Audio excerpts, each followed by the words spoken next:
Alexandru nu putea nicicum adormi. Viața sa a fost plină de evenimente în ultimul timp, dar ceea ce s-a întâmplat astăzi pur și simplu nu intra în cap. Cum este posibil așa ceva? Alexandru și-a dat seama că din nou zâmbește. Ce coincidență! El uitase de mult timp despre acel băiat de la orfelinat, un copil nedorit, care a ajuns odată în secția sa, dar destinul s-a întors astfel. Lumina stradală strălucea tare prin fereastră, astfel încât fiecare obiect din salon era vizibil clar și precis, inclusiv cutia de bomboane, deja pe jumătate goală.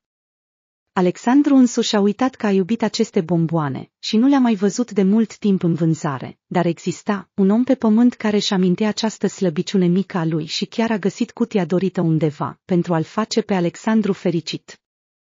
Deci totul nu a fost în zadar. Și salariul mic și întârzierile la muncă și munca grea. Uneori voia să renunțe la postul de medic în spitalul de district, să-și găsească un loc de muncă mai bine plătit, dar ceva îl oprea mereu. Alexandru pur și simplu nu putea să-și abandoneze colegii și pacienții, se certa cu el însuși pentru asta, dar a continuat să rămână la post. Chiar și când un vechi prieten din copilărie a deschis un serviciu auto și l-a invitat să fie administrator, oferind un salariu bun, chiar și când soția îl numea ratat, chiar și când s-a născut fiica lor și 4 persoane într-un apartament cu 2 camere a devenit prea puțin loc. Lui Alexandru îi se părea că părăsirea postului de șef al secției de pneumologie este ca o trădare. S-a angajat la spital imediat după rezidențiat. La început a lucrat sub îndrumarea unui medic experimentat, apoi a început să-și trateze proprii pacienți. În timp s-a dovedit că Alexandru are un al 6-lea simț dezvoltat. Avea un fel de simț care îl ajuta să pună diagnostice și să aleagă tratamentul potrivit. O categorie specială de pacienți erau copiii. De fapt, pentru pacienții tineri exista un departament special, dar deseori era plin. Așa că micuții pacienți veneau la etajul lui Alexandru. Acum aceste cazuri au devenit rare. Dar mai devreme, când spitalul era mai mic, copiii ajungeau în mod regulat la etajul lui Alexandru.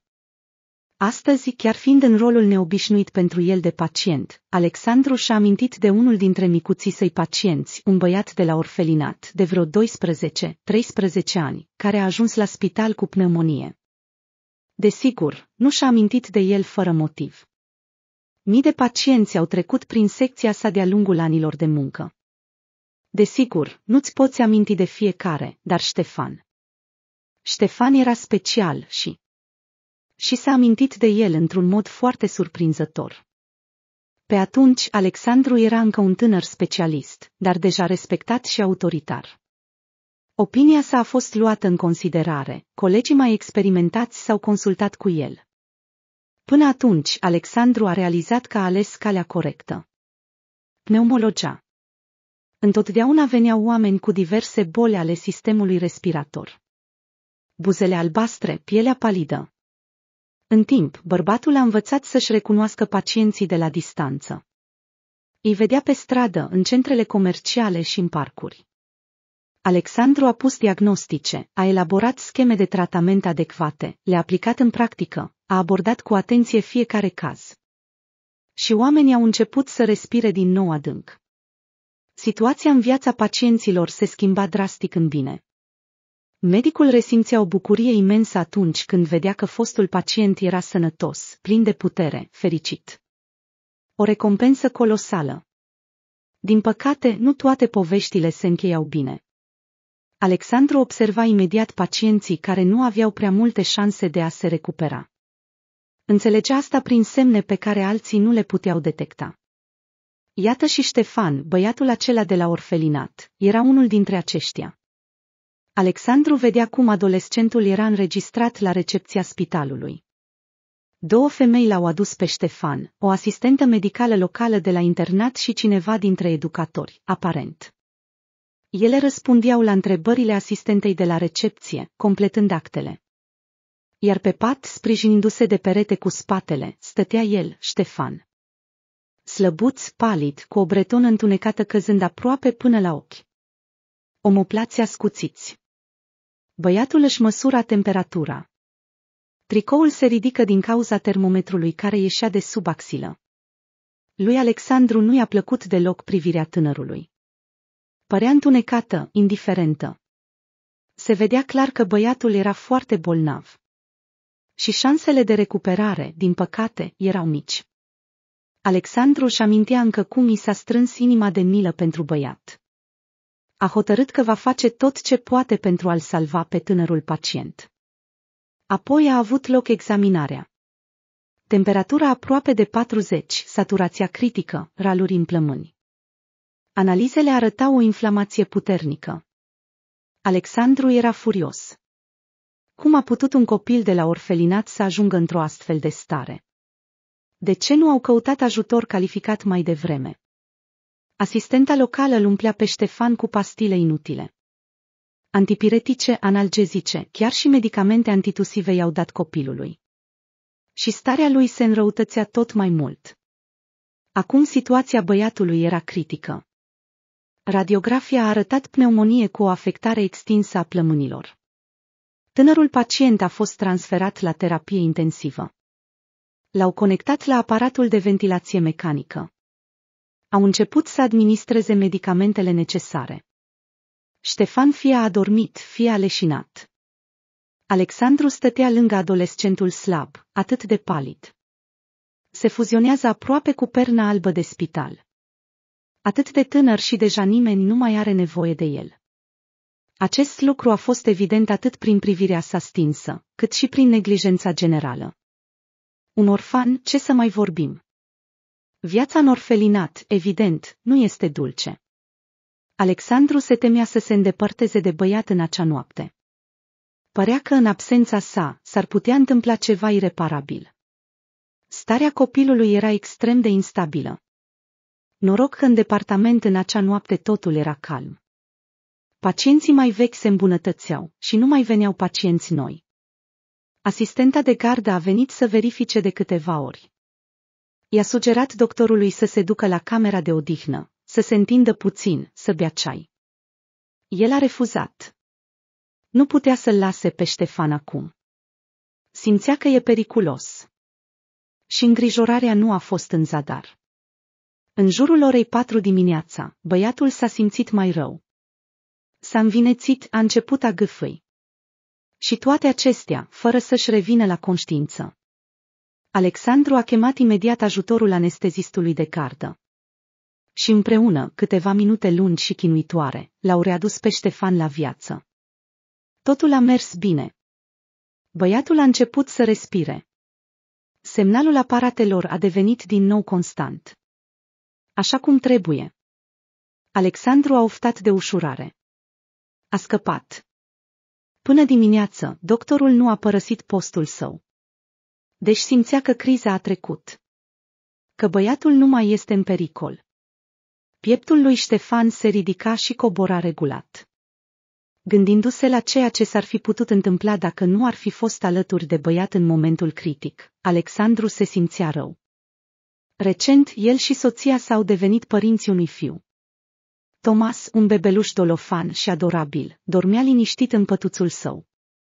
El, împreună cu Irina, înconjurau noul născut cu dragoste și grijă. Îi ofereau zilnic multă căldură și atenție. Părea că toate acestea sunt lucruri esențiale pentru micuțul om. Thomas înflorise din zâmbetele, îmbrățișările și cuvintele calde ale lor. Dar Ștefan? Cum trăiește el și ceilalți ca el? Băiatul ajunsese la terapie intensivă într-o stare extrem de gravă. Și adulții erau de vină pentru asta, pentru că nu au acționat la timp. Și acum era aproape ora 9 dimineața. Alexandru avea în curând o rundă de vizite, apoi urma să-și predea tura colegilor. Dar nimeni nu a sunat încă să întrebe despre starea băiatului. Alexandru s-a uitat la băiat cu milă. I s-a părut că obrajii copilului s-au înroșit puțin. Puțin. Desigur, avea încă mult de tratat. Dar criza trecuse. A apărut o șansă ca totul să fie bine cu el. Alexandru nu s-a putut abține și a ciufulit părul tânărului pacient. Recuperarea lui Ștefan a fost lentă și dificilă. Leiunea pulmonară a fost foarte extinsă. Băiatului era greu să respire. Se sufoca până la greață de la cel mai mic efort fizic. Copilul a fost temporar retras de la ventilația mecanică. Dar era prea devreme să se vorbească despre transferul lui într-un salon obișnuit. Din când în când, saturația sângelui băiatului scădea brusc și era nevoie să-i dea oxigen. Alexandru petrecea mult timp lângă patul micului pacient. Ei vorbeau mult timp, dacă starea lui Ștefan permitea asta.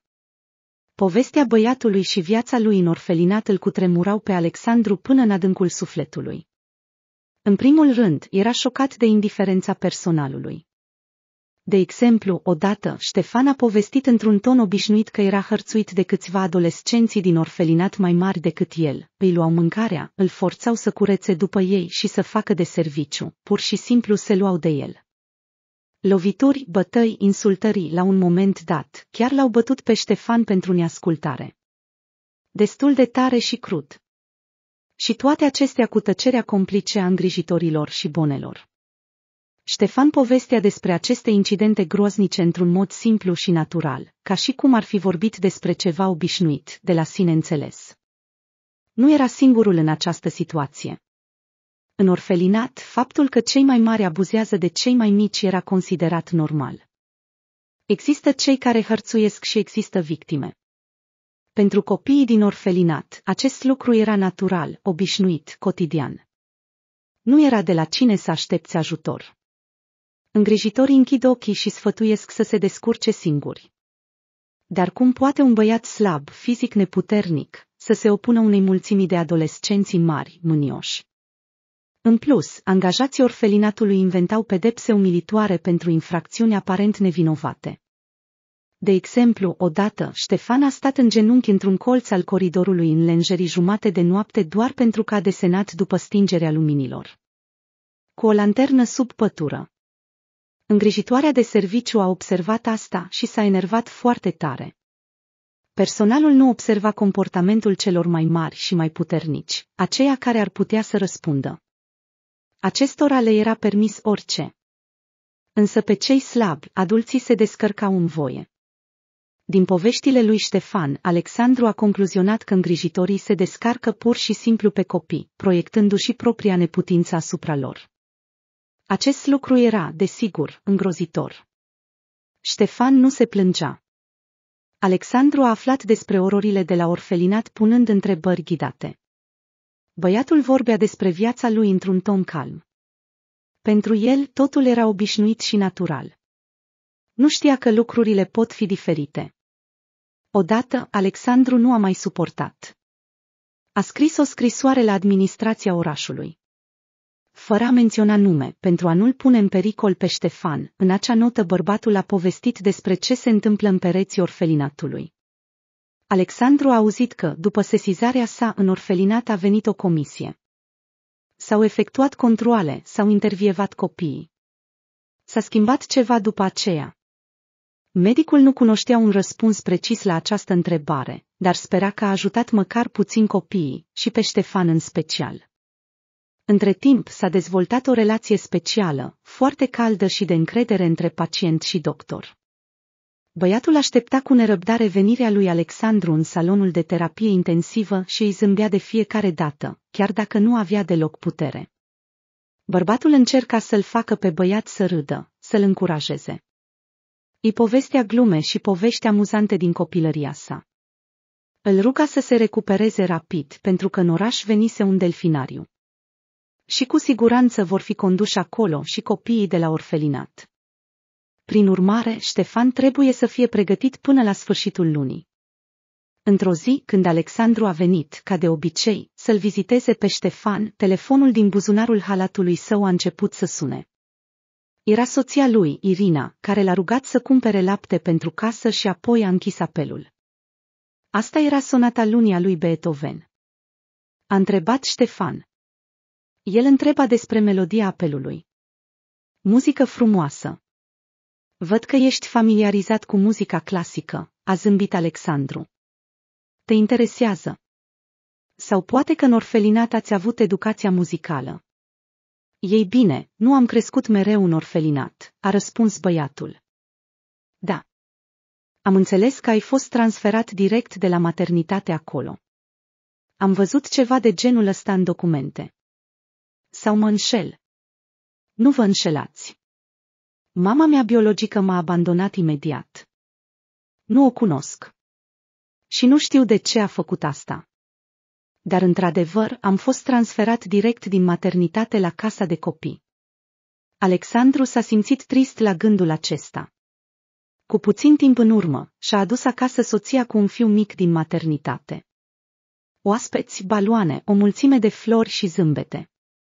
Rudele și prietenii au întâmpinat cu bucurie noul membru al familiei. Acesta a fost un eveniment, o adevărată sărbătoare. Bărbatul și-a reținut cu greu lacrimile de fericire, pentru prima dată când a deschis un colț al plicului și a privit fața roșie, încruntată a bebelușului. De atunci, au rămas multe fotografii frumoase. Când Thomas va crește, le va privi cu interes. Dar Ștefan? Cum a fost pentru el? Probabil că a stat singur în sala pentru copii refuzați. Se spune că astfel de copii nici măcar nu plâng. Înțeleg că oricum nimeni nu se va apropia de ei mai mult decât este necesar. Apoi, înfășurat într-o pătură cenușie, băiatul s-a mutat la casa de copii, unde probabil nu a fost primit cu prea multă bucurie. Pentru personal, apariția unui nou copil în astfel de instituții înseamnă doar creșterea numărului de responsabilități. Am trăit în casa de copii, a continuat Ștefan. Aproape nu-mi amintesc nimic despre acea perioadă a vieții mele. Apoi am fost transferat la un orfelinat. Și de acolo, când aveam aproximativ 4 ani, am fost adoptat. Un bărbat și o femeie. Bogați. Locuiam într-o casă mare, aveam chiar și piscină. La început, Ștefan simțea că a ajuns în paradis. Noi părinți se ocupau mult de educația copilului. Un profesor de muzică venea să-i dea lecții de pian. Tatăl l-a învățat pe băiat să înoate. Și acum, aproape în fiecare zi, Ștefan înota în propria sa piscină. Copilul era dus la antrenamente de fotbal în oraș. Lui Ștefan nu îi plăceau antrenamentele. Dar pentru a nu-i supăra pe părinți, făcea pe plac și se arăta entuziasmat. Se străduia foarte mult pentru a fi lăudat de antrenori și profesori. Voia ca părinții să știe că nu l-au ales degeaba. El voia să fie fiul perfect pentru ei, de teamă că altfel l-ar putea da înapoi. Ștefan avea propria cameră, spațioasă, mobilată cu stil. Dulapurile erau pline de jucării și haine. Aceasta este mama mea. Îi plăcea mult să meargă cu mine la cumpărături, își amintea băiatul. Tatăl muncea toată ziua, dar ea. Uneori petrecea multe ore la rând în centrele comerciale. De cele mai multe ori, era cineva dintre prietenele ei cu copii de vârsta mea. Era o adevărată tortură, să fiu sincer. Ștefan nu împărtășea pasiunea mamei adoptive pentru magazine. Încerca hainele fără să protesteze în departamentele de îmbrăcăminte. Aștepta mama în timp ce aceasta alegea haine și genți pentru ea.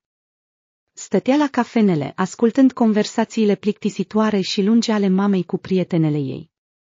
Era trimis să se joace cu copiii acestor prietene pe terenul de joacă, dar Ștefan nu se înțelegea cu ei. Copiii îl tachinau, îl jigneau, îl ciupeau, toate acestea pe ascuns. Și jocurile lor erau plictisitoare și neinteresante.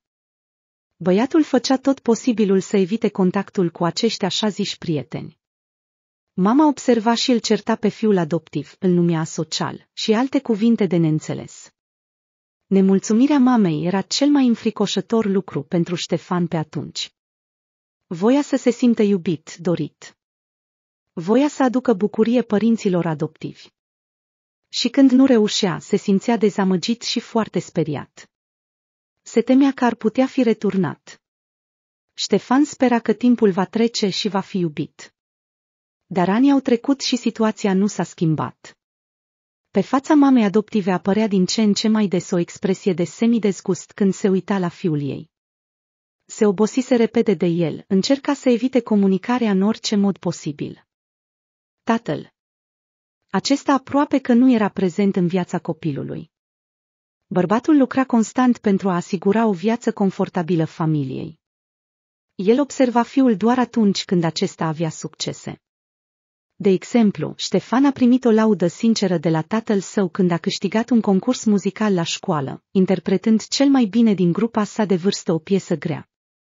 Sau când o singură dată, doar o singură dată, Ștefan a fost recunoscut drept cel mai bun jucător al unui meci de fotbal și i s-a acordat o statuetă aurită. Tatăl, strălucind de mândrie, s-a fotografiat lângă fiul de succes și îl îmbrățișa. În restul timpului, bărbatul pur și simplu nu îl observa pe Ștefan. Alexandru asculta și se mira. Deci Ștefan a fost adoptat. A trăit o vreme într-o familie, dar de fapt, nimic nu s-a schimbat pentru el. Aceeași indiferență, aceeași lipsă de dragoste, doar că mediul era diferit. Un palat cu piscină în locul pereților gri și răzlețiți ai unei case de copii. Ea nu știa că eu o aud. Dar eu o auzeam. Ștefan își împărtășea emoțiile cu Alexandru. Vocea băiatului tremura. Se putea vedea că puștiul nu îi povestise nimeni istoria lui. Și acum el se elibera cu ușurare povestind unei persoane care nu era indiferentă față de soarta lui. Ea, mama mea falsă, îi spunea tatălui că o irită și o obosesc, că nu mai poate să mă vadă, că sunt capricios, că am plictisit-o pe ea. O? Și el ce a zis? El a spus că nu există nicio cale de întoarcere și că ea nu trebuie să se plângă prea mult, deoarece cea care se ocupă de mine este mai mult bună, nu ea, și că un copil nu este o jucărie pe care să te joci și apoi să o arunci. Iar mama îi reproșa, spunea că el însuși nu arde de dorința de a comunica cu fiul și așa mai departe. Ștefan își amintea că odată furia s-a instalat în el și a început să facă lucruri oribile pentru a-și enerva mama adoptivă, doar pentru a vedea pe fața ei orice fel de emoție. Indiferența și frigul mamei nu mai putea suporta acest băiat. Dintr-un copil pasiv și calm, Ștefan a devenit un mic diavol. Rupea și strica lucrurile intenționat, vorbea urât cu adulții, a încetat să le asculte indicațiile. Odată a golit conținutul gentuței mamei direct în piscină pentru că ea refuzase să-l ia cu ea la o aniversare. Nu că Ștefan ar fi vrut să meargă acolo, avea nevoie doar de un pretext pentru o altă farsă. Atunci mama l-a bătut pentru prima dată. L-a pălmuit sonor pe obraj, l-a lovit ușor pe spate. Nu a fost deloc dureros. În orfelinat a avut de-a face cu mai rău. Ștefan a râs în fața ei și a fost foarte surprins când a văzut în ochii femeii, pe lângă furie și iritare, și frică. Ea se temea de el. Ce descoperire! Mai rău urma. Ștefan a vărsat conținutul sticlelor frumoase din barul tatălui în chiuvetă, a stricat cu foarfeca rochia de designer a mamei, în care aceasta avea de gând să meargă la o petrecere corporativă cu soțul, a eliberat animalul de companie al familiei, pe papagalul Jaco. Pasărea a zburat într-o direcție necunoscută și nu s-a întors. A aruncat gunoiul din coșul de gunoi în toată casa, a turnat vopsea în piscină, a strivit câteva flori în grădină. Ștefan inventa tot felul de farse noi pentru a înfuria pe părinți, pentru a atrage atenția asupra lui. A fost pedepsit pentru asta, dar băiatul nu se temea de pedepse. Era ca și cum ar fi fost posedat de un demon. Se pare că m-am răzbunat pe ei atunci, a recunoscut Alexandru Ștefan. Îmi este rușine acum pentru astfel de comportament. Nu este vina lor că nu au reușit să mă iubească. Dar am fost atât de dezamăgit. Toate visurile mele despre o familie fericită și iubitoare s-au spulberat. Mă străduiam atât de mult să-i bucur. M-am ocupat de muzică, am mers la acel urât fotbal, am suportat plimbările prin magazine, dar ei, mai ales ea, mă priveau ca pe ceva neplăcut, nedorit. Deci m-am răzbunat pe ei. Ștefan a fost dus la doctor. Acest lucru a fost precedat de o discuție serioasă între soți. Băiatul a auzit totul din camera lui. Ce doctor? Tatăl se opunea. Ca toată lumea să creadă că copilul meu este nebun. Tu doar l-ai răsfățat. Nu e de mirare că nu poți avea proprii copii. Tu pur și simplu nu știi cum să te comporți cu ei. Ți-am spus că maternitatea nu e pentru tine. Nu, tu voiai o păpușă și punct. Ai primit-o, acum educă-o, nu mai umbla prin saloane. El este nebun. Mama striga. Tu niciodată nu ești acasă, nu vezi ce face. Te-ai gândit că într-o noapte ne-ar putea trimite pur și simplu pe toți în lumea cealaltă. Părinții s-au certat mult timp. Vorbeau despre Ștefan ca despre o problemă ce trebuie rezolvată. Starea băiatului nu îi speria și nu erau prea interesați de viitorul lui. Tatăl nu dorea un copil cu un diagnostic în familie. Mama spera să obțină un diagnostic și să trimită copilul nedorit la spital măcar pentru o vreme, pentru a putea respira ușurată. Atunci am înțeles clar cât de inutil sunt pentru amândoi. Ștefan a dat din cap trist. A înțeles că nu au nevoie de mine, că niciodată nu mă vor iubi. Și m-am calmat, am acceptat situația. Am decis să fie ce-o fi. Alexandru se strânse. Ștefan avea aproximativ 7 ani atunci. Era un copil foarte mic și deja avea atâtea probleme, atâtea gânduri. Ștefan a devenit mai liniștit. Dar era prea târziu. Mama l-a dus totuși la doctor. Unul plătit foarte scump și, prin urmare, dispus să îndeplinească orice dorință a clientului. Iar dorința mamei era absolut clară, să obțină un diagnostic pentru a avea temei legal să se debaraseze de băiat, să-l ducă înapoi în orfelinat. Așa că am devenit o persoană cu probleme de sănătate mentală, a spus Ștefan cuvintele care nu erau potrivite pentru vârsta lui. M-au dat înapoi la orfelinat. Mama a țipat la directoare că i-au dat un copil nebun. A promis să se ocupe de ei. Mi s-a atribuit un grup de sănătate, unul din care de obicei nimeni nu adoptă copii. Cine are nevoie de un copil atât de mare și cu un diagnostic înfricoșător? Acum trăiesc în internat. De-abia aștept să cresc de tot. Vrei să te maturizezi mai repede? A întrebat Alexandru, șocat de povestea tânărului pacient. Desigur. Copiii, adică noi, suntem slabi, fără apărare, fără drepturi. Nimeni nu ține cont de noi. Adulții sunt o altă poveste. Când voi fi mare și bogat, voi lua cu siguranță un copil din orfelinat. Sau chiar 2 sau 3. Câți îmi va permite soția. Și voi fi un adevărat tată pentru ei. Voi vorbi mereu cu ei și îmi voi îndeplini dorințele. Alexandru a zâmbit. În ciuda a ceea ce a trebuit să suporte, Ștefan nu s-a înfuriat. Inima lui este uimitor de bună. A fost trădat de 2 ori. A avut o viață dificilă în orfelinat, dar el nu a ținut pică părinților adoptivi. Dimpotrivă, a fost recunoscător pentru câțiva ani petrecuți în casa lor frumoasă și bogată. Doar acolo am înțeles că am un talent. Ștefan a zâmbit. De la o discuție lungă, începuse să-și piardă suflul. Buzele i s-au învinețit ușor. Alexandru a observat aceste semne alarmante și s-a pregătit să cheme asistenta medicală cu oxigen. Dar totuși, el voia să termine discuția. Și Ștefan era, de asemenea, interesat de acest lucru. Și ce talent s-a dezvăluit? Eu desenez bine. În special clădiri, diverse construcții. Le văd, înțeleg imediat esența. Chiar și când eram foarte mic, reușeam să desenez imagini volumetrice. Chiar mama adoptivă mă lăuda. Deci, recuperează-te repede. Te vom muta într-o altă cameră, îți voi aduce și un album și îmi vei desena ceva ca amintire. Bine. Desigur, a promis Ștefan. Alexandru a ieșit din cameră și s-a gândit. Starea băiatului s-a stabilizat. Dar plămânii. Leiunile sunt prea extinse. Pentru recuperare este nevoie de un medicament foarte scump și rar. Fără acesta, ceva nereparabil se poate întâmpla cu băiatul.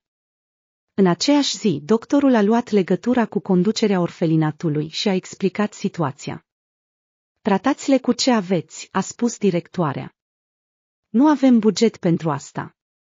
Trebuie să înțelegeți, leiunile la plămâni sunt atât de mari, încât fără acest medicament nu se poate face nimic. Voi furniza toate rapoartele și documentele necesare. Obțineți finanțarea. Medicamentul este necesar și trebuie să fie urgent. Nu este inclus în lista celor plătite din buget, a insistat directoarea. Alexandru a închis telefonul. Totul este clar cu ei. Nu au nevoie de acest băiat palid, cu păr blond, artist Ștefan. Dacă el ar dispărea brusc, probabil că nimeni nu ar observa și nu s-ar supăra. Total indiferență față de destinul copilului lor. A încerca să obții ceva de la administrarea orfelinatului este ca și cum ai lovi cu capul într-un zid de beton. Alexandru a încercat să se adreseze unui fond de ajutor pentru copiii bolnavi, dar s-a întâlnit și cu obstacole aici. Nu a înțeles complet de ce, dar faptul că Ștefan era orfan a jucat împotriva lui. Băiatul este sub tutela statului, deci ar trebui să plătească pentru tratamentul său.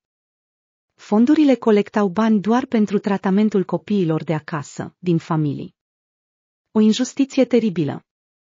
Indiferența totală față de soarta lui Ștefan îl apăsa pe Alexandru. Băiatul se simțea tot mai rău. Ușurarea a fost temporară. Medicamentele standard nu mai ajutau. Ștefan a fost din nou mutat la aparatul de ventilație mecanică. Băiatul se slăbea cu fiecare zi. Alexandru pur și simplu nu putea să privească asta. Și bărbatul s-a decis. A retras banii de pe cont, pe care i-a economisit mult timp pentru o mașină nouă, și a cumpărat medicamente pentru Ștefan, fără a se consulta cu soția sa. Pentru că Irina, deși era o femeie bună, totuși nu ar fi înțeles acest act și nu l-ar fi aprobat. Alexandru a decis că va restitui cu siguranță totul. Va economisi treptat salariile și va strânge suma necesară. Dar Ștefan nu poate aștepta.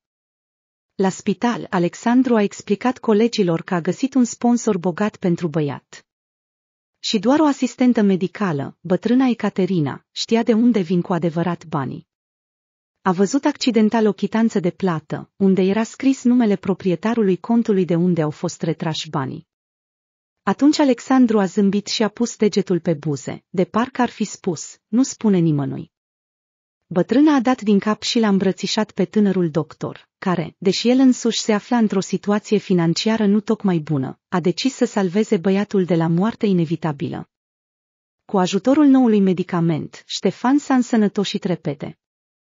În curând, Alexandru a transferat cu ușurare pacientul într-un salon obișnuit. Băiatul a devenit mai vesel. Discuta cu plăcere cu personalul medical și cu ceilalți pacienți. Râdea mult. Alexandru observa totul și înțelegea. El făcuse alegerea corectă.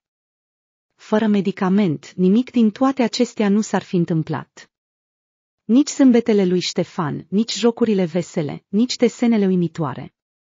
Alexandru și-a ținut promisiunea. El i-a adus băiatului în salon un album și un set de acolorate. În aceeași zi, Ștefan a găsit doctorul la etaj și a arătat desenul. Alexandru nu se aștepta la asta. În fața lui era o reprezentare surprinzător de precisă a unei bucăți de stradă, vizibilă din fereastra salonului băiatului, un bulevard larg, clădirea unui centru comercial, trecători grăbiți. Tu ai desenat asta singur. Desigur, a răspuns Ștefan. Era clar că reacția doctorului îi făcea plăcere. Vai de mine! Ești cu adevărat talentat. Când Ștefan spunea că desenează bine, Alexandru se aștepta la ceva diferit. Se aștepta să vadă un desen frumos, dar totuși unul infantil și, prin urmare, un pic primitiv. Dar aici era ca și cum un artist profesionist ar fi lucrat. Umbra, lumina, volumul. Imaginea părea surprinzător de vie și realistă. Te-a învățat cineva? A întrebat Alexandru, încă neputându-și crede ochilor. Poate părinții adoptivi te-au dus la școală de artă. Nu, a dat din cap Ștefan. Ei visau ca fiul lor să fie un fotbalist star, nu un artist. Și la orfelinat avem desen, dar acolo e plictisitor. Pun o vază în fața ta și spun desenează. Eu desenez ce văd și ce-mi place. Tu trebuie să înveți neapărat. Neapărat. Ai înțeles? Voi vorbi cu îngrijitorii tăi. Mulțumesc. Poate măcar pe dumneavoastră vor asculta. Ei vor să mă trimită să învăț să fiu un montator de gresie și faianță după ce termin clasa a 9. Am auzit. Dar eu visez să fiu artist. Sau chiar mai bine, arhitect. Îmi place să-mi imaginez diverse clădiri. Arhitect. Alexandru zâmbea trist. Puține șanse avea un băiat de la orfelinat să aibă o astfel de carieră. Universitățile de arhitectură au un concurs mare, iar nimeni evident nu o să-i plătească studiile. Păcat, băiatul este cu adevărat foarte talentat. Se apropia anul nou. Era evident că Ștefan va trebui să-l petreacă în spital. Încă mai avea mult de recuperat. Băiatul era fericit. Îi plăcea la spital. Se înțelegea bine cu ceilalți și nu voia deloc să se despartă de noul său prieten, doctorul Alexandru, primul adult care îi arăta compasiune. Alexandru înțelegea că se atașase de băiat. Desigur, nu ar fi trebuit. Dar nu putea face nimic în acest sens. După spital, Ștefan urma să se întoarcă la viața lui anterioară, plină de pericole, pedepse, indiferență și fric. Bărbatul dorea să ofere acestui băiat un pic de căldură și grijă, atâta timp cât mai putea. Așa că doctorul a decis să-l bucure pe băiat de anul nou, să-i ofere lui Ștefan ceva care cu siguranță o să-l bucure. Nu trebuia să fie un cadou banal, ca un set de dulciuri. Într-o zi, Alexandru se afla cu soția și fiul lui într-un magazin de jucării. Copilul a crescut atât de repede, încât a avut nevoie de haine noi. În timp ce Irina și Tomas se plimbau prin departamentele de îmbrăcăminte, Alexandru se rătăcea printre rafturile cu jucării. Erau atât de multe aici. Roboți, animale interactive, seturi pentru creație.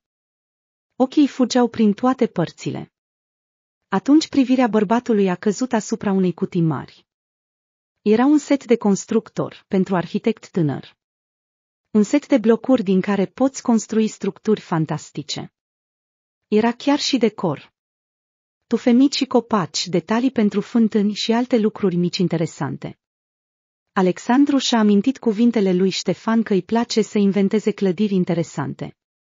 Și a înțeles, acest set de constructor este pur și simplu creat pentru tânărul pacient talentat. Prețul, desigur, era piperat, dar soția a aprobat decizia soțului cu un zâmbet și au cumpărat această cutie colorată. Ce bucurie au avut ochii lui Ștefan când Alexandru i-a oferit cadoul. Acest lucru s-a întâmplat în ajunul anului nou, după ce doctorul a predat postul turei de dimineață. Alexandru va petrece sărbătoarea cu familia, dar apoi va aduce cu siguranță mâncare și dulciuri pentru Ștefan și colegii de cameră de pe masa de anul nou. Irina a pregătit atât de multe, suficient pentru întregul spital. Acum Ștefan construia de la dimineață până seara. Reușea să creeze structuri cu adevărat impresionante, ergonomice, elegante, estetic atrăgătoare. Băiatul desena întotdeauna fiecare model în album, apoi dezmembra clădirea și construia una nouă, mai originală și interesantă. La externare, băiatul avea câteva albume cu astfel de desene.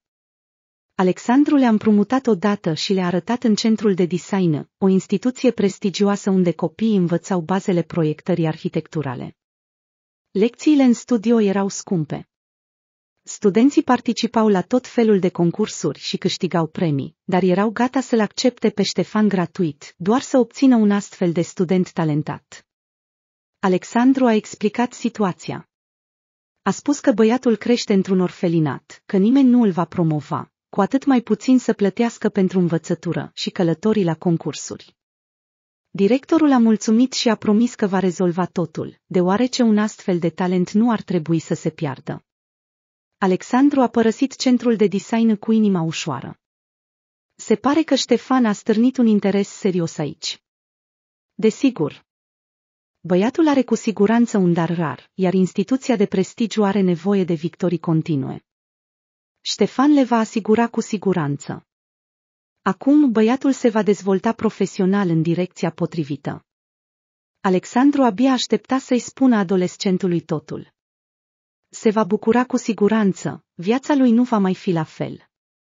Desigur, Ștefan s-a bucurat, dar pe măsură ce se apropia de externare, devenea tot mai trist. Nu voia să părăsească departamentul primitor, unde era atât de bine tratat. Alexandru a fost, de asemenea, trist să se despartă de Ștefan. Într-un fel, s-a atașat de el în timpul acesta. Chiar a avut o discuție serioasă cu Irina, spunând că poate ar trebui să-l ia pe băiatul din orfelinat. Ștefan este un băiat bun, inteligent, bun, s-ar distra cu plăcere cu Thomas. Alexandru era cu adevărat dispus să-l aducă pe Ștefan în familie, să-i fie tată, mentor. De ce nu? Dar Irina a fost categoric împotriva. Ai nebunit. Ar trebui să ne hrănim copilul, unde să adăugăm un altul. Mai ales unul atât de matur. Probabil nici nu ne vor permite. Avem un apartament mic, iar salariile noastre nu sunt atât de mari, a suspinat Alexandru. Bineînțeles, soția lui avea dreptate. Dar acum Ștefan nu se va pierde. Totul va fi bine. În ajunul externării a avut loc o discuție lungă între doctor și pacient. Stăteau în camera de odihnă pentru personalul medical, beau ceai cu bomboanele preferate ale lui Alexandru. Băiatul le-a apreciat și el la valoarea lor. Bărbatul a încercat să-l pregătească pe băiat pentru o nouă viață, să-l inspire. A vorbit despre cât de important este să muncească, să-și dezvolte talentul. I-a lăsat lui Ștefan numărul său de telefon, i-a cerut să sune dacă apar orice probleme. Ștefan dădea din cap în semn de acord. Părea să zâmbească, dar ochii lui erau triști. Dimineața nu veți fi aici, tura voastră se va încheia, așa că nu avem altă oportunitate de a vorbi. A clarificat băiatul. Da, a dat din cap Alexandru, te vor externa fără mine. Sunt foarte recunoscător pentru tot, a spus băiatul serios, privindu-le în ochi pe doctor. Știu că mi-ați salvat viața. Eu doar am făcut treaba mea, a ridicat din umeri Alexandru. Ești un băiat bun, te-ai descurcat. Nu singur, eu știu totul. Ștefan a recunoscut brusc într-un ton liniștit. Ochii lui s-au umplut de lacrimi. De fapt, ar fi trebuit să mor. Am auzit discuțiile asistentelor medicale, iar dumneavoastră mi-ați salvat de 2 ori. Prima dată atunci în noaptea sosirii, când ați stat lângă patul meu și ați observat la timp că mi-e rău. Chiar dacă aveam ochii închiși, simțeam totul. Înțelegeam totul. Știam că sunteți alături. Mi-a fost atât de frică să plecați. V-au chemat de multe ori să vă odihniți. Dar nu ați plecat. Ai simțit totul atunci. Mi s-a părut că erai inconștient. Nu, eram conștient. Doar că eram total fără putere.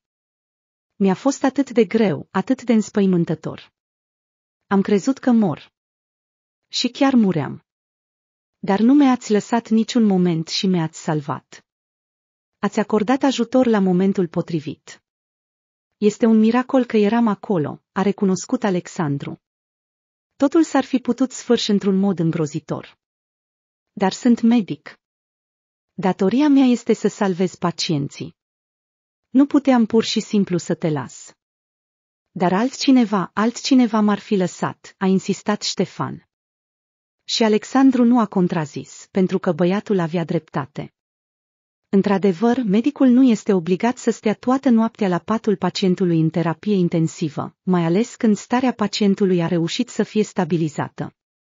Dar bărbatul simțea cu acel instinct animalic al său, că nu putea lăsa pe Ștefan singur în acel moment. Sub nicio formă. Dar asta nu e tot, a continuat băiatul. Știu totul. Voi mi-ați cumpărat acel medicament, foarte scump, din banii proprii. Și fără acel medicament, eu nu aș fi fost aici. Ei bine, de unde ai această informație? S-a mirat medicul. Ei bine, nu aș vrea să dezvălui sursele mele, dar ok. Doar promiteți-mi că nu veți certa pe nimeni. Sunt eu oare genul care să certe? Dumneavoastră nu. Sunteți exact opusul. Ei bine, atunci povestește-mi totul, așa cum simți. Ecaterina a vorbit prea mult, îmi schimba perfuzia și a povestit. Chiar a plâns atunci. Bunătatea voastră a atins-o atât de mult. Alexandru a suspinat. Ah, aceasta e Caterina. Informațiile despre aspectul financiar al lucrurilor și, cu atât mai mult, informațiile despre cât de aproape a fost Ștefan de moarte, toate acestea nu erau cu siguranță pentru urechile unui copil. Mulțumesc. Vă datorez cu viața. Nu te gândi la asta. A cerut Alexandru cu blândețe. Acest lucru este ceva ce adulții îți datorează. Tu ești doar un copil, ai drepturi. Dreptul la educație, securitate, viață, tratament. Adulții au obligația să asigure toate acestea pentru copii, iar tu ai trecut prin multe necazuri. Dar perioada neagră nu poate dura la nesfârșit. Acum, viața ta se va schimba. Vei studia, cu siguranță vei fi remarcat. Totul va fi bine. Doar să nu te mai îmbolnăvești. Și nu fi leneș. Muncește, dezvoltă-te. Bine, a zâmbit Ștefan. Alexandru i-a mângâiat părul blond. Ei bine, trebuie să merg la turul de noapte al secției de terapie intensivă. Poate cineva are nevoie urgentă de ajutor. Vă doresc o gardă liniștită. Ștefan s-a ridicat de pe scaun și s-a pregătit să plece. La ușă s-a întors și a spus: voi salva și eu viața voastră într-o zi. Iată o să vedeți, ne vom întâlni din nou și vă voi ajuta cu ceva. Neapărat. Du-te și dormi, Salvatorule, a zâmbit Alexandru. Nu-mi datorezi nimic. Doar mi-am făcut treaba. Dar dacă vrei să mă mulțumești, devină un om de succes și ajută pe cei mai slabi decât tine. Bine, a dat din cap serios Ștefan și a plecat. Un băiat bun, a gândit atunci Alexandru. Bun, recunoscător, să-i meargă bine în viață. Aceasta a fost ultima lor întâlnire înainte de externare. Când Alexandru a venit la muncă data viitoare, Ștefan nu mai era. S-a întors la orfelinat. Doctorul spera sincer că viața băiatului se va schimba acum, că directorul centrului de design a reușit să se înțeleagă cu administrația orfelinatului și Ștefan va studia la cea mai bună instituție din oraș. Băiatul cu siguranță merită asta. Au trecut 15 ani. În acest timp, multe lucruri s-au întâmplat în viața lui Alexandru. La muncă au fost victorii și eșecuri, același lucru se poate spune și despre viața personală. În familia lui Alexandru și Irina a apărut al doilea copil, o fiică numită Varvara. A devenit strâmtorat să locuiască într-un apartament cu 2 camere, dar nu aveau bani pentru a cumpăra un apartament nou. Certurile au devenit mai frecvente. Irina îi reproșa soțului că nu poate să renunțe la spitalul său și să găsească un loc de muncă mai bine plătit. Zi și noapte petreci în secția ta. Eu sunt singură cu copiii și cu casa. Cel puțin adu bani, nu număram bani pe nimic, aproape plângea soția. Alexandru nici măcar nu a încercat să contrazică. Nu avea ce să răspundă. Irina avea dreptate, dar bărbatul nu putea face nimic. Să părăsească secția? Nu, imposibil. Inima lui Alexandru suferea pentru fiecare pacient. A făcut tot posibilul pentru ca procentul de vindecare să crească stabil, iar numărul de eșecuri medicale să se apropie de 0. Dar nu totul era în mâinile lui. Nu existau suficiente fonduri. Era timpul pentru renovare la etaj și chiar avea nevoie să-și înnoiască echipamentul, căci secolul 21 era în plină desfășurare, iar ei încă foloseau echipamente depășite. Alexandru a ridicat această problemă de multe ori la întâlnirile de personal, dar nu a avut niciun rezultat. Au existat mereu obiecte mai importante, care necesitau finanțare urgentă. Departamentul tău este încă în regulă, îl asigura directorul de spital. Uite la cardiologie, acolo acoperișul are o gaură, în ortopedie cablurile fac scântei, aproape a izbucnit un incendiu. Aparatul nostru de radiografie nu vede patologii severe. Echipamentul este vechi, pereții sunt zgâriați, mucegaiul începe să apară. Pentru pacienții pulmonari, acest lucru este periculos, foarte periculos. Alexandru, serios. Nu vezi în ce stare sunt celelalte departamente?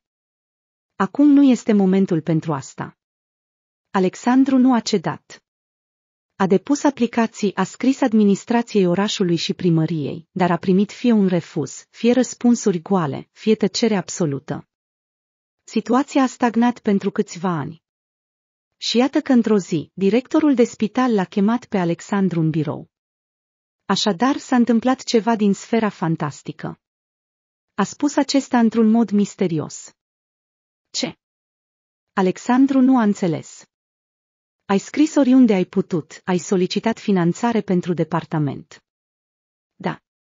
Ai bătut la toate ușile. Da, este adevărat. Ei bine, ai reușit.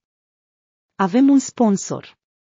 Vrea să finanțeze renovarea departamentului de pulmonologie și să cumpere echipamente moderne pentru diagnosticare, tratament și reabilitare.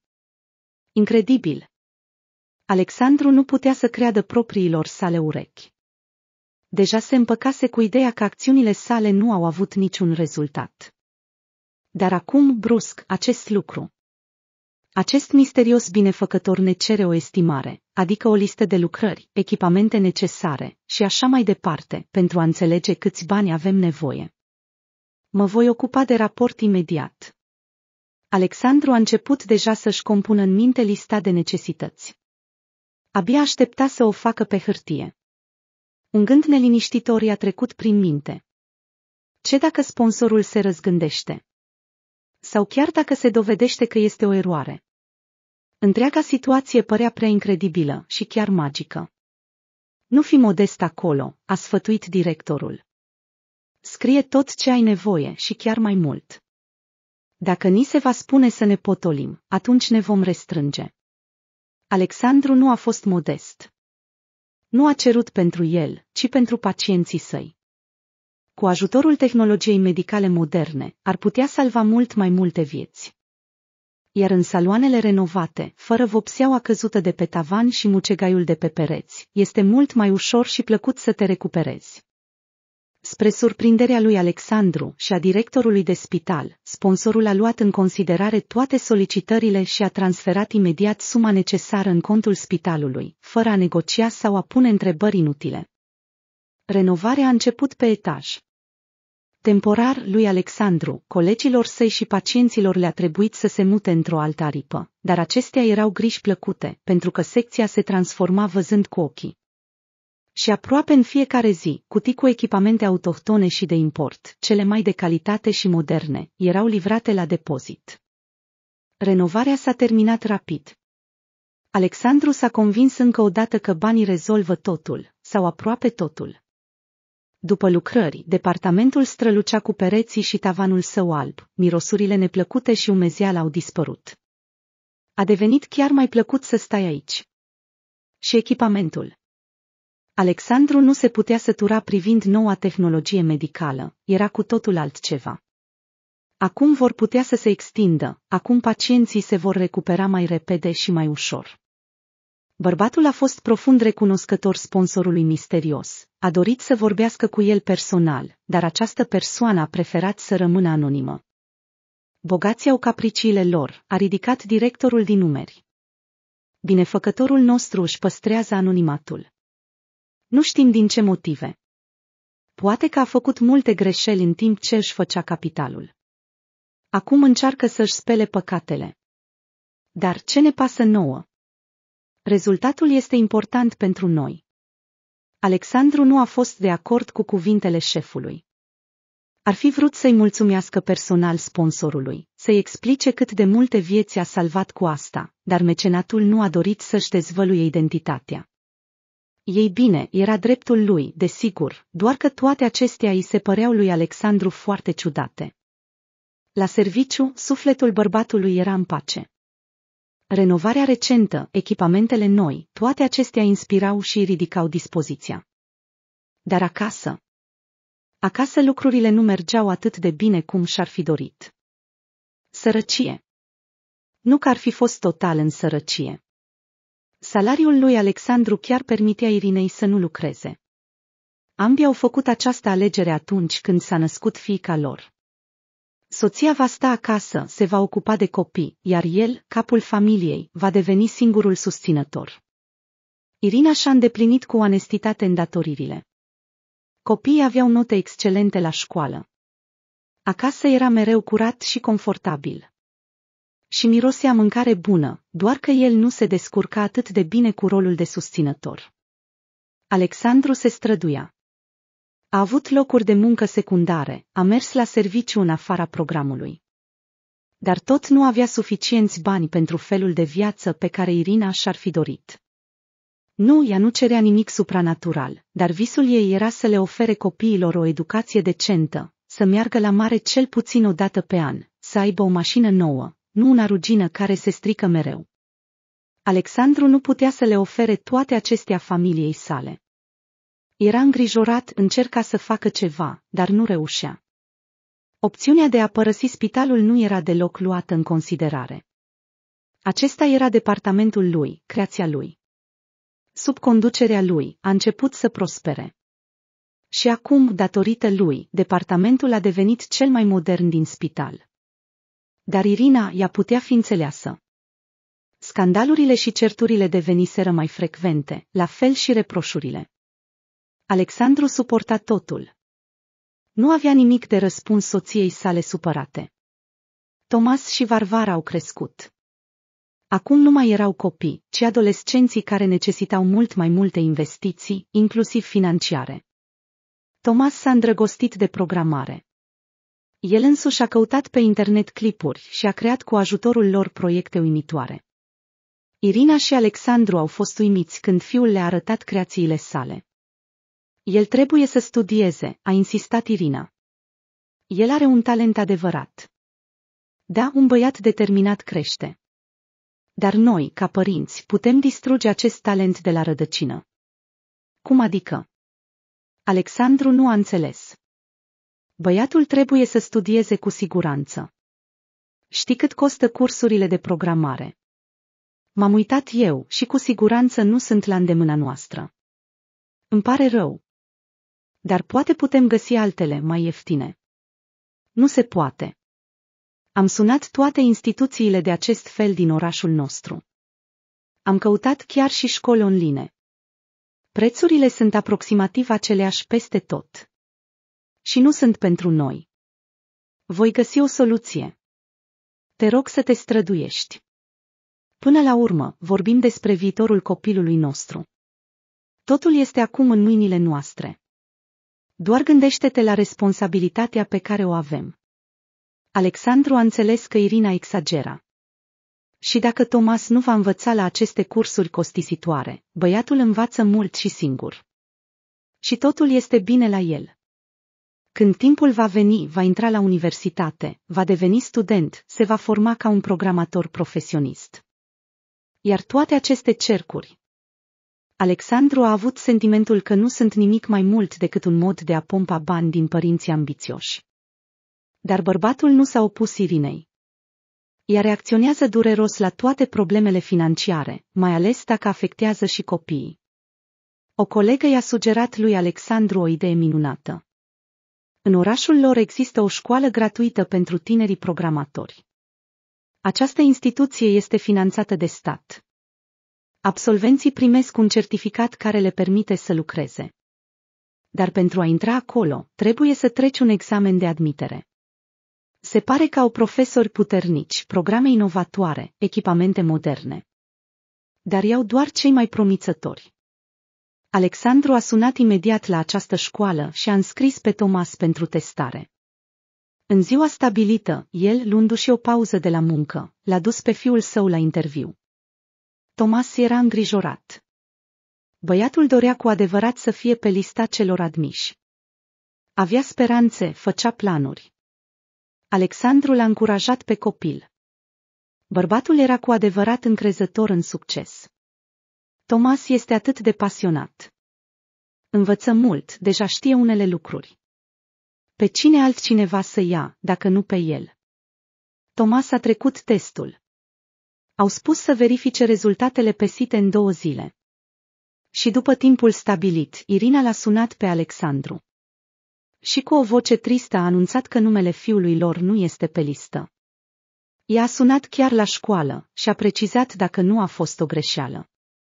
Iar ei au confirmat că Thomas nu a avut suficiente puncte pentru a fi admis. I-au sfătuit să studieze și să încerce să intre la ei în anul următor. Alexandru a fost, desigur, dezamăgit. El deja considera că totul este în regulă, dar a vorbit cu soția cu o voce deliberat veselă. Nu-i nimic, el este încă tânăr, mai are timp. Va studia, își va îmbunătăți matematica și atunci. Nu înțelegi nimic, a protestat Irina. În timp ce el stă aici pe loc, colegii lui merg înainte. Și el nu-i va ajunge niciodată, înțelegi? Niciodată. Și tu nu ești în stare să plătești cursuri de programare pentru copil. Îi strici viitorul fiului din rădăcină. După discuția cu Irina, Alexandru a mers mult timp trist și gânditor. Ea l-acuza tot mai des că câștigă prea puțin. Este greu să te simți așa în fața propriei soții, iar copiii aud tot acest lucru. Apoi Alexandru a fost distras. Bărbatul era la serviciu, iar aici el era o persoană importantă, indispensabilă și foarte respectată. Opinia lui și ajutorul sunt necesare cuiva în permanență, nicio decizie medicală importantă nu este luată fără el. Alexandru s-a grăbit cu treburile obișnuite. Și apoi, aproximativ o săptămână după incidentul cu școala de programare, a avut loc un eveniment ciudat și foarte neașteptat. Alexandru a primit un apel de la această instituție de învățământ. Administratoarea a anunțat foarte politicos că pe curs au apărut câteva locuri bugetare suplimentare și deoarece Thomas a arătat rezultate ridicate la testare, este admis. Au cerut să vină cu documentele, să completeze unele hârtii. Alexandru, desigur, a sunat imediat soției sale. Irina era în al 7-lea cer de fericire. Bărbatul a zâmbit, imaginându-și cât de bucuros va fi Thomas. După ceva timp, problema salariului s-a rezolvat în mod neașteptat. În oraș a fost anunțat concursul medicul anului. Pentru prima dată în viața. Nu a mai fost niciodată așa ceva. Și de la spital, directorul medical l-a propus pe Alexandru ca participant. Bărbatul a încercat să reziste, nu-i plăceau astfel de evenimente, dar șeful a insistat. A spus că candidatura șefului departamentului de pulmonologie a fost aleasă în urma votului de pe site-ul spitalului. Pacienții au preferat tocmai pe el. Au scris și comentarii explicative. Alexandru nu știa că a avut loc un fel de votare, dar a fost foarte plăcut să citească recenziile pacienților. Încă o dată, bărbatul a simțit că nu a rămas degeaba atât de mulți ani în funcție. Munca lui este văzută, apreciată, sunt recunoscători pentru el. Cel mai important este că în acest timp a reușit să salveze multe vieți. Acest lucru nu poate fi măsurat în bani. Apoi, munca l-a prins din nou. Alexandru nu și-a mai amintit de concurs, a completat un fel de formular, a oferit o fotografie, restul a fost gestionat de cineva din administrația spitalului. După un timp, directorul medical l-a chemat pe Alexandru și a întrebat cu o voce misterioasă dacă are un costum oficial. Da, era undeva, a dat din numeri Alexandru. Și ce? Și că ai câștigat concursul. Ochii directorului medical străluceau. O astfel de onoare pentru spital. Acum va fi mai ușor să obținem finanțarea din buget și renovarea mult așteptată a unor departamente. Dar eu nu am făcut nimic pentru a câștiga, a spus Alexandru, care a uitat complet de concurs. Nu putea să creadă că este adevărat. Pentru a câștiga concursul, nu ai făcut nimic, dar ai făcut lucruri mult mai importante. Ai muncit, te-ai dedicat pacienților, ai salvat oameni. De aceea ai câștigat. La ceremonia de decernare a premiilor, Alexandru a venit cu Irina care strălucea. Soția îl ținea de mână. I-a arătat pur și simplu minunat într-o rochie cu spatele gol, achiziționată special pentru ocazie. Alexandru arăta și el bine în costumul elegant, pe care îl purtase ultima dată cu 5 ani în urmă la nunta fratelui soției sale. El a fost chemat pe scenă. Alexandru a fost puțin pierdut în lumina reflectoarelor, dar, cum i-au spus mai târziu prietenii și colegii săi, arăta foarte potrivit. Medicul anului se comporta destul de bine. Se pare că atunci când stai pe scenă din cauza luminii strălucitoare, nu se vede aproape deloc sala de spectacole. Îi apare un mare și întunecat ocean. Alexandru a simțit privirile asupra lui, a simțit energia spectatorilor, dar nu i-a văzut. Un sentiment ciudat. Apoi a fost o petrecere unde directorul medical vesel și ușor îmbătat a anunțat o veste importantă. Se pare că câștigătorului concursului îi se acordă o indemnizație lunară la salariu din buget. Și a numit o sumă care a făcut-o pe Irina să strige de bucurie. Alexandru a zâmbit. Nu se va mai simți ca un om care nu poate oferi familiei un trai decent. Alexandru se gândea adesea că în ultima vreme destinul îi este deosebit de favorabil. A crezut întotdeauna că viața este în dungi. O dungă neagră este în mod obligatoriu înlocuită cu una albă. Și invers. Dar etapa lui de noroc și ascensiune nu se termina. Un succes a urmat pe altul. Acest lucru, desigur, l-a încântat, l-a inspirat, l-a făcut să se simtă puternic și practic omnipotent, dar a provocat și un sentiment ciudat. Oare totul merge atât de bine de la sine? Este suspicios cumva. Nu va trebui să plătească la un moment dat. Alexandru încerca să alunge astfel de gânduri, dar periodic totuși se strecurau și nu-i dădeau bărbatului pace. Acum, acasă era un idil complet. Familia s-a mutat în sfârșit într-un apartament nou, mai spațios, mai aproape de gimnaziu unde învățau copiii. Soții chiar au reușit să facă renovare. Dar cum au făcut-o?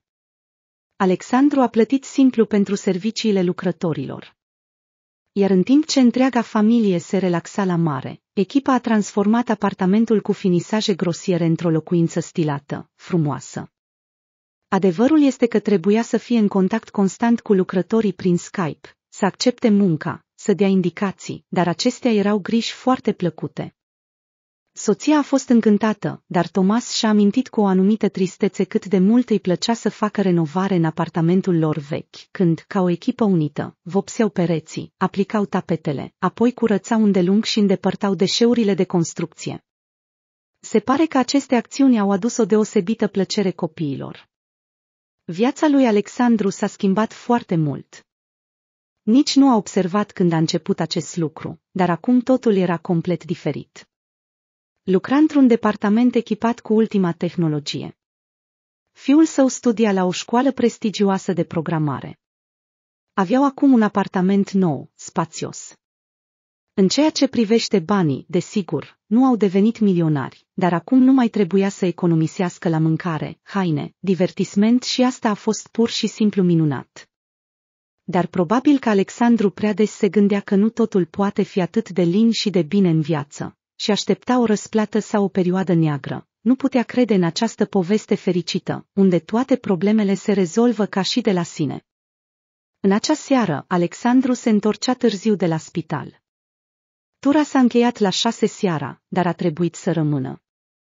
Pacient complicat, perspective neclare. Alexandru nu a putut să-l lase până ce nu a aflat exact ce se întâmplă. Și acum, aproape la miezul nopții, mergea pe un drum de țară semideșert. Așa a fost mai rapid decât să se plimbe prin oraș. Și traseul însuși a fost mai simplu. Fără semafoare, fără treceri de pietoni. A putut să se relaxeze puțin. Asta a fost foarte util atunci când a petrecut 10 ore la rând în spital. Ploua. Picăturile de ploaie loveau acoperișul și se spărgeau frumos pe parbriz. Ștergătoarele abia au făcut față sarcinilor. De-abia aștepta să ajungă acasă, în căldură și confort. Cu siguranță Irina a pregătit ceva delicios. Acum era întâmpinat întotdeauna de o soție mulțumită, zâmbitoare, nu de o femeie iritată cu ochii îngrijorați. O metamorfoză minunată. Și apoi. Zgomot, vuiet, frâneșii. Impact. Puternic, masiv, neașteptat. A venit din dreapta. Alexandru a simțit că pierde controlul. A întors volanul la dreapta, dar a fost inevitabil tras spre stânga, în șanț. Mașina s-a rotit. Totul s-a întâmplat repede. Bărbatul a văzut cum cerul și pământul își schimbă locurile în fața ochilor. De la asta i s-a făcut rău.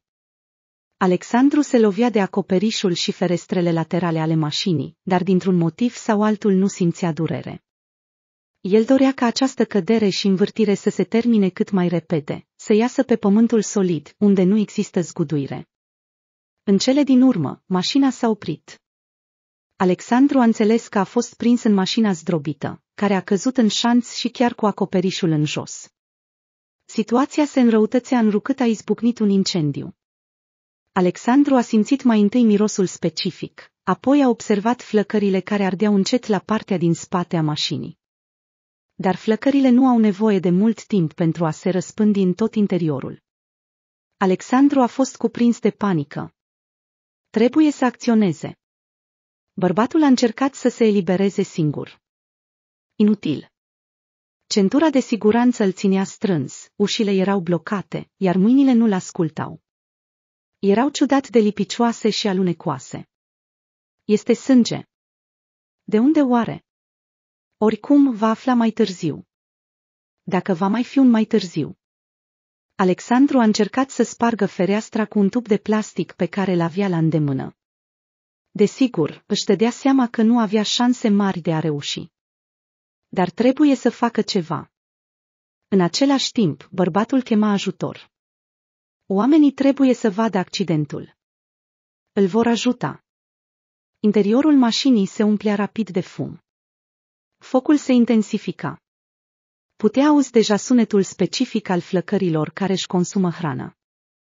Un tânăr neîngrijit s-a apropiat de mașină. Abia trecut de vârsta adolescenței.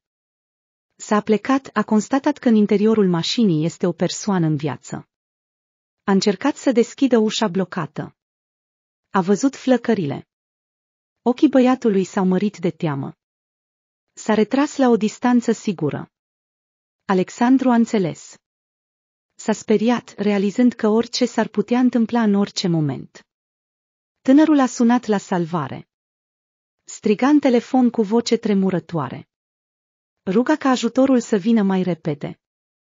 Dar Alexandru a înțeles că nu vor reuși. Timpul lui era foarte limitat. Bărbatul a încercat din răsputeri să se elibereze. Trebuia să trăiască. Are copii, soție. Are o muncă și pacienți care depindeau de el. Respirația devenea tot mai grea. Alexandru a înțeles că era din cauza fumului toxic. În curând își va pierde conștiința și, probabil, nu va simți nimic. Dar va pierde și șansa de a lupta pentru viață. Înainte de a leșina, bărbatul a reușit să observe pe cineva. Cineva a alergat spre mașina în flăcări, a spart parbrizul. Alexandru a simțit cum o ploaie de cioburi mici i-a stropit fața. Poate că toate acestea erau doar halucinații.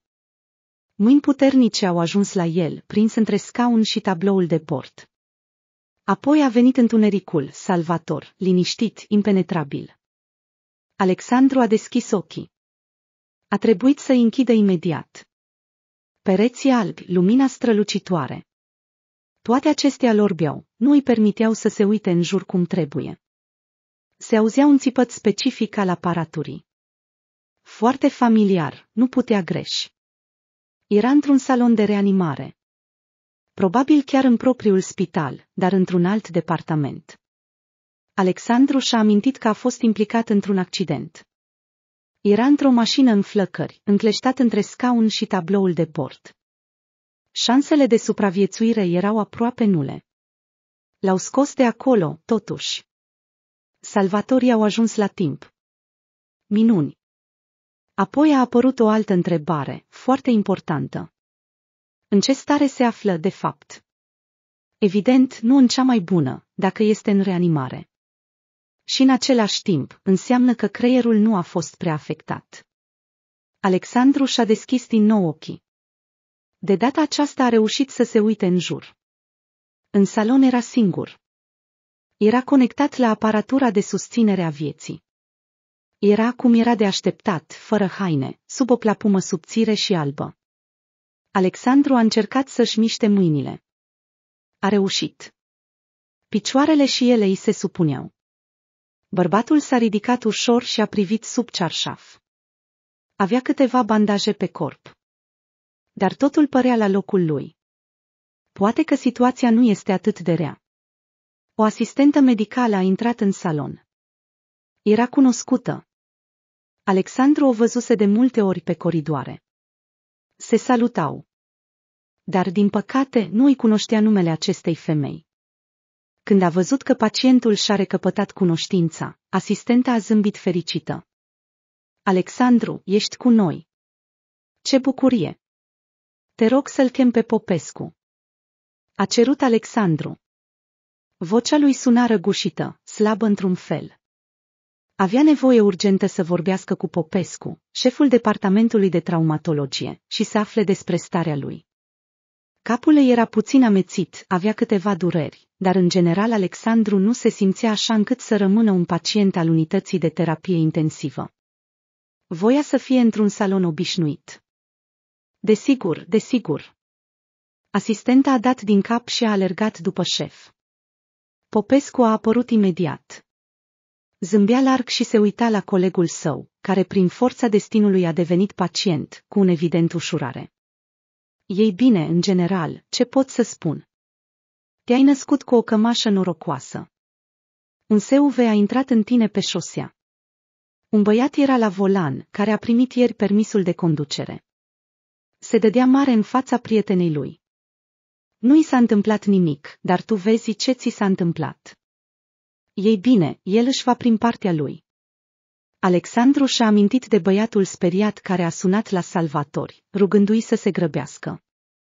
Probabil că acesta este vinovatul accidentului. Din careva motiv, acest personaj nu i-a provocat nicio furie sau chiar iritare lui Alexandru.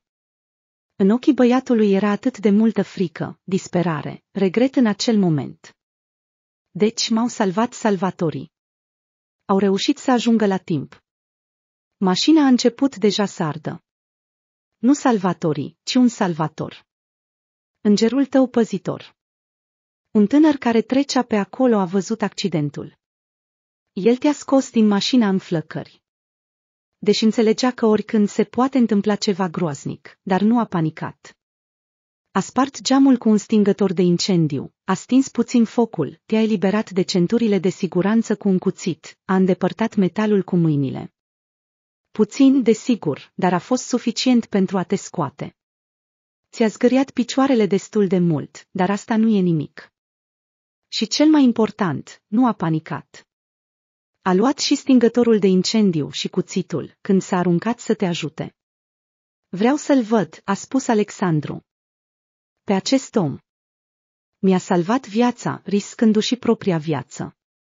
El va veni din nou, a promis Popescu. Cu siguranță. El sună în fiecare zi și întreabă despre starea ta, la fel de des ca și familia ta. În fiecare zi. Cât timp am fost inconștient? Aproape o săptămână. Ne temeam că vei intra în comă. Uneori e greu să înțelegi cât de mult a suferit creierul. Înțelegi asta? Dar tu ai avut edem. Dar, din fericire, totul a fost bine. Ai fost de câteva ori pe margine. Irina știe că totul este în regulă. Ei bine, despre în regulă, încă mai ai de tratat și de vindecat. Ce ține de soția ta, da, am sunat imediat cum mi-au spus. Ea probabil că deja vine în grab aici. Alexandru a avut mult timp pentru a reflecta la spital. Omul care l-a salvat nu i-a ieșit din minte. Știa că într-o zi se vor întâlni cu siguranță. Dar cum și cu ce poți să-i mulțumești celui care a făcut atât de mult pentru tine, riscându-și viața? Curând, Alexandru a fost transferat din terapie intensivă într-un salon obișnuit. Dar cum a fost transferat într-o cameră normală? Într-una separată, destinată pacienților VIP. Bărbatul, probabil, s-ar fi simțit mai bine să fie alături de alți pacienți, ar avea cu cine să vorbească, dar Popescu a insistat pentru condiții speciale pentru oaspetele valoros. Rolul de pacient nu-i plăcea lui Alexandru. Inactivitatea forțată l-a păsa. Probabil de aceea recuperarea a mers rapid. Doctorul voia să se întoarcă cât mai repede la muncă, la pasiunea sa. Colegii îl vizitau, îi aduceau știri, îi aduceau mâncare. Irina și copiii apăreau aproape în fiecare zi. Familia înțelegea că Alexandru ar fi putut să nu mai fie în seara aceea. Șansele de a muri erau chiar mai mari decât cele de a fi salvat. Accidentul nefericit a adăugat o nuanță specială relației, i-a unit pe soți. În ochii Irinei apărea mai multă iubire și tandrețe. Și asta era plăcut, foarte plăcut. Dar misteriosul salvator nu a apărut. Alexandru a încercat să afle despre el de la polițiști, care au venit să ia mărturii, a întrebat colegii care l-au tratat în noaptea fatală și chiar a pus întrebări vinovatului accidentului, acelui băiat care a venit să-l vadă cu o mare încărcătură de vină pe umerii slabi.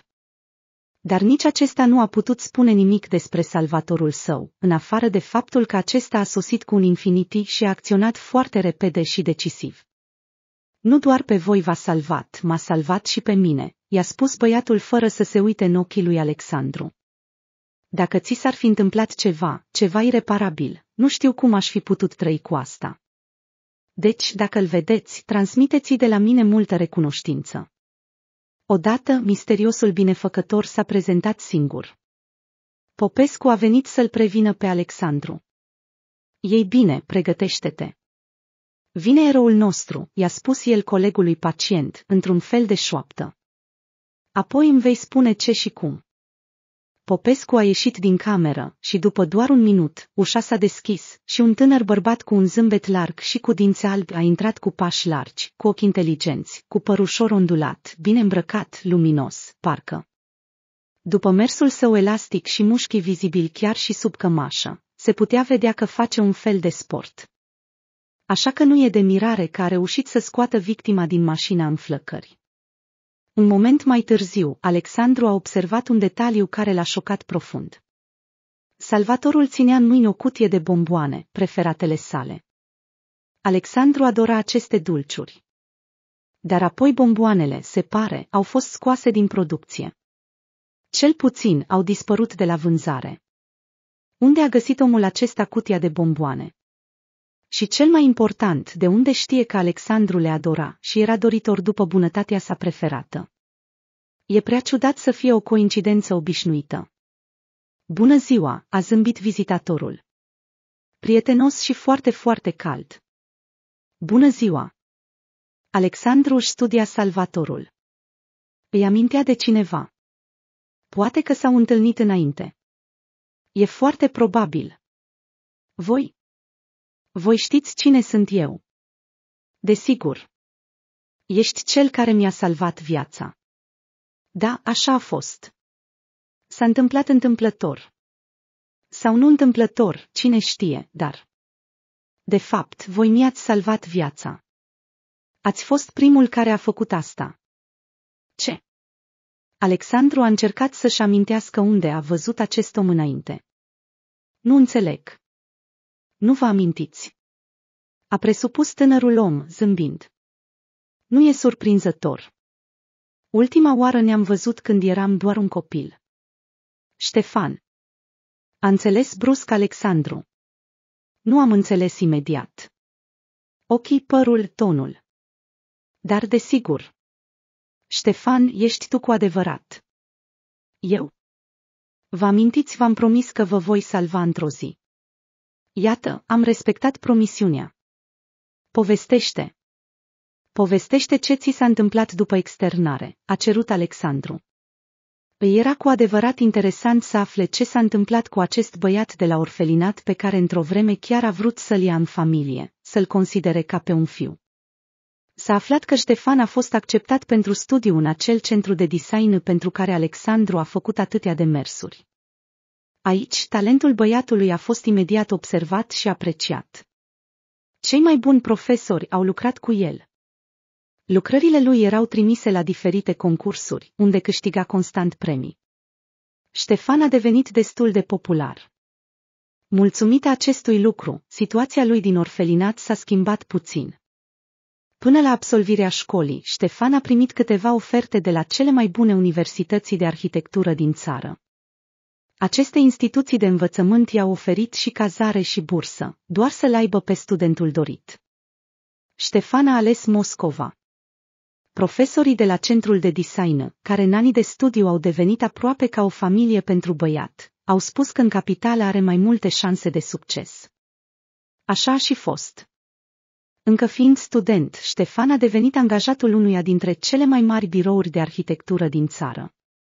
A început să câștige atât de mult încât într-un an a reușit să economisească pentru un apartament propriu. Și mai mult de atât. Ștefan a terminat universitatea, a devenit șef de departament. Viața lui s-a schimbat complet. Bani, lucruri scumpe, călătorii în stațiuni scumpe. Ștefan nu se limita la nimic. Și asta era pur și simplu minunat. Dar cel mai important lucru, tânărul se ocupa de ceea ce îi plăcea, de ceea ce chiar știa să facă.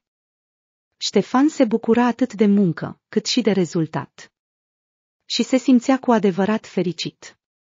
Ștefan nu a uitat niciun moment de omul care a arătat pentru prima dată compasiune față de el. Știa perfect că Alexandru l-a salvat de 2 ori. Prima dată în noaptea sosirii, când a refuzat să părăsească patul pacientului grav și a observat la timp atacul. A doua oară, bărbatul a cheltuit toate economiile sale pentru medicamente pentru un băiat de la orfelinat nedorit de nimeni. Fără medicamentul scump, Ștefan nu s-ar fi redresat. Tânărul înțelegea asta perfect. Dar doctorul nu s-a limitat la îndeplinirea datoriilor sale profesionale. El nu doar l-a vindecat pe Ștefan, nu doar i-a dat viață.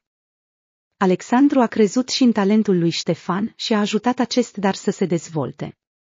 Ștefan încă păstra setul de construcții pe care l-a primit de la Alexandru de anul nou. Datorită acestui set, băiatul a înțeles că arhitectura este cu adevărat vocația sa. A petrecut ore întregi cu setul de construcții, construind clădiri uimitoare. Unele dintre aceste proiecte, devenind adult, le-a realizat. Sunt atât de bucuros pentru tine. Sincer bucuros. A zâmbit Alexandru. Se uita la tânărul bărbat încrezător și nu putea să creadă că acesta este Ștefan, acel băiat slab, abandonat, trădat de 2 ori, nedorit de nimeni. Bucurie și mândrie pentru Ștefan, aceasta era ceea ce simțea Alexandru, uitându-se la acest om. Wow! A devenit un arhitect atât de succes.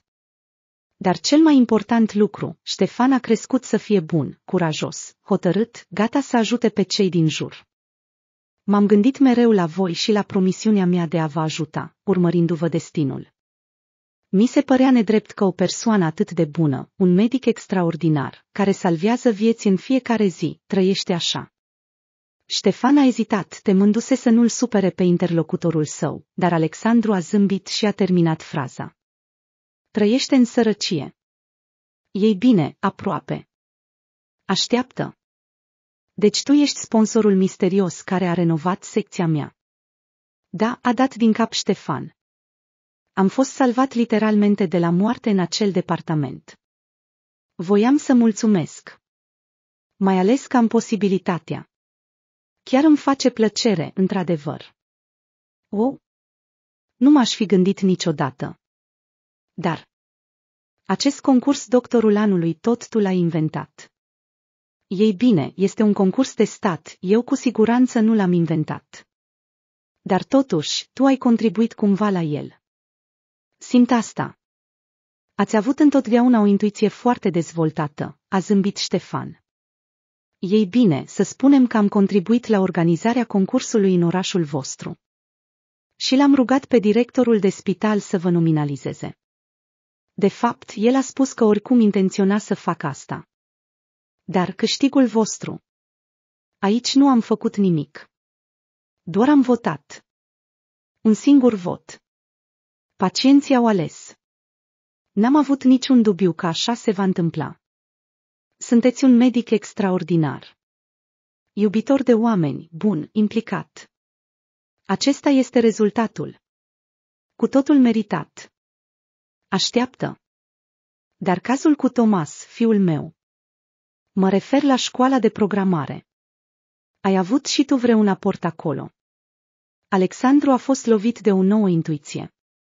Ei bine, chiar am contribuit aici, recunosc. Un serviciu pentru un serviciu. Ați avut grijă de angajarea mea la centrul de design. Asta mi-a deschis calea în viață. Și am ajutat în același mod pe fiul vostru remarcabil. Băiatul e inteligent. Nu a avut nevoie decât de câteva puncte pentru a trece de concurs. Am plătit pentru toți anii de studiu și am cerut să vi se spună că au apărut locuri bugetare. Alexandru a privit cu uimire tânărul și l-a reamintit pe cel mic, slăbuț, cu ochi mari, palid, aproape confundându-se cu lenjeria de spital. Acum era un bărbat puternic, sănătos. De succes, curajos, bun. Dar de ce ai acționat atât de discret? De ce nu ai luat legătura cu mine direct? Ei bine. Ștefan a ezitat. Pur și simplu vă cunosc foarte bine. V-ar fi fost jenant să primiți acest ajutor. Poate că ați fi aprobat chiar o donație de sponsorizare pentru departament, dar pentru voi personal mă îndoiesc. Alexandru s-a gândit. Ștefan avea dreptate. Probabil că s-ar fi bucurat cu adevărat pentru fostul pacient, dar cu siguranță ar fi refuzat ajutorul. Medicul obișnuia să ajute el însuși, dar nu a învățat niciodată să accepte sprijinul cuiva. Și apoi a avut loc acest incident. Un accident îngrozitor cu dumneavoastră. Și de data asta a fost cu adevărat o coincidență. Uimitoare, minunată, pur și simplu incredibilă. În timp ce Alexandru se întorcea acasă de la spital, Ștefan din întâmplare mergea în vizită la un prieten din orfelinat. Doar a sosit din capitală în orașul său natal și mergea pe un drum de țară. Accidentul a avut loc chiar în fața lui. SUV-ul a pierdut controlul și a lovit literalmente sedanul ușor și l-a derapat într-un șanț. Ștefan a frânat încet. Mașina s-a încetinit treptat. Tânărul arhitect privea îngrozit cum mașina accidentată zboară în jos, răsturnându-se peste acoperiș. Până când am parcat, am luat lucrurile necesare, am alergat la locul accidentului, a început un incendiu. Nu era timp de pierdut. Șoferul SUV-ului a încercat să ajute, dar nu a reușit. El a chemat salvatorii, dar ei cu siguranță nu ar fi ajuns la timp. Ștefan a reușit cu greu să-l scoată pe Alexandru. Acesta era deja inconștient. În acel moment, băiatul nu și-a recunoscut vechiul prieten și salvator. Fața victimei era acoperită de sânge. Dar apoi, când victima accidentului a fost deja luată și poliția a ajuns la locul accidentului, totul s-a elucidat. Documentele pe numele lui Alexandru au fost găsite în torpedoul mașinii parțial arse. Pur și simplu nu puteam să cred, împărtășea impresiile Ștefan. Se pare că v-am salvat într-adevăr, așa cum am promis cu mulți ani în urmă. Încă îi mulțumesc destinului că eram în spatele vostru în acel moment. O coincidență uimitoare. De câțiva ani urmăream destinul vostru, eram aproape, vă ajutam în secret când puteam. Și mereu mi se părea că nu este suficient. Și atunci așa ceva. Da, dacă nu ai fi fost tu, eu nu aș fi existat, a dat din cap Alexandru. A retrăit din nou toate ororile accidentului. Imagini teribile apăreau una după alta în fața ochilor săi. Și încă o dată, Alexandru și-a dat seama cât de aproape a fost de moarte. Un sentiment uimitor. Acum bărbatul prețuia și mai mult fiecare moment al vieții. Și iarăși, a continuat Ștefan, dacă nu mi-ați fi salvat atunci, cu mulți ani în urmă, nu ați fi stat toată noaptea în patul unui pacient din orfelinat, nu ați fi cheltuit toate resursele voastre pentru un medicament scump, nu te-ai fi încurcat cu acest centru de design, atunci nu ați fi supraviețuit în acea noapte. Un paradox uimitor al destinului. Viață pentru viață, se pare. Alexandru și Ștefan au vorbit câteva ore la rând. Medicul a fost interesat să afle cât mai multe despre viața fostului său pacient și acum salvator. Băiatul trăia în capitală. Cu 4 ani în urmă, el și soția sa au avut o fetiță, iar apoi au adoptat dintr-un orfelinat 2 gemeni, un băiat și o fată. Și în general, cuplul ajută mult adăposturile și internatele, atât material, cât și în calitate de voluntari. Îmi amintesc ce mi-ați spus atunci, a zâmbit Ștefan. Atunci, înainte de externare. La ce te referi? Alexandru s-a gândit, dar nu își putea aminti discursul său. Mi-ați cerut să cresc sănătos, să devin o persoană de succes și să ajut pe cei care au nevoie de ajutor. Vedeți, mă descurc foarte bine. Da, într-adevăr. Se pare că cuvintele doctorului au rămas în minte lui Ștefan și și-a trăit toată viața încercând să urmeze această îndrumare. O persoană complet străină a fost bună și atentă cu Ștefan. Băiatul nici nu știa că asta este posibil, dar i-a plăcut foarte mult. A înțeles că există oameni buni pe lume și de atunci a visat să crească repede și să devină puternic, pentru a avea și el posibilitatea de a ajuta pe cei mai slabi. M-am gândit tot timpul la voi, mi-am amintit discuțiile noastre, grija voastră, știam foarte bine cui îi datorez succesul meu. Dar aici nu ai dreptate. Am observat doar talentul tău și am arătat desenele tale celor care trebuiau să le vadă, nimic mai mult. Dar voi ați făcut asta, a insistat Ștefan. Toată lumea de la spital și de la orfelinat a văzut desenele mele, dar doar voi ați decis că acest talent merită atenție. Ștefan a plecat, dar era clar că acum vor ține legătura, vor merge ocazional unul la celălalt. Există o anumită legătură între ei, un fir invizibil. Nu este de glumă, au salvat viața celuilalt în diferite etape ale vieții, acest lucru nu poate fi inventat. Alexandru se simțea liniștit și fericit. Nu se simți și așa de mult timp.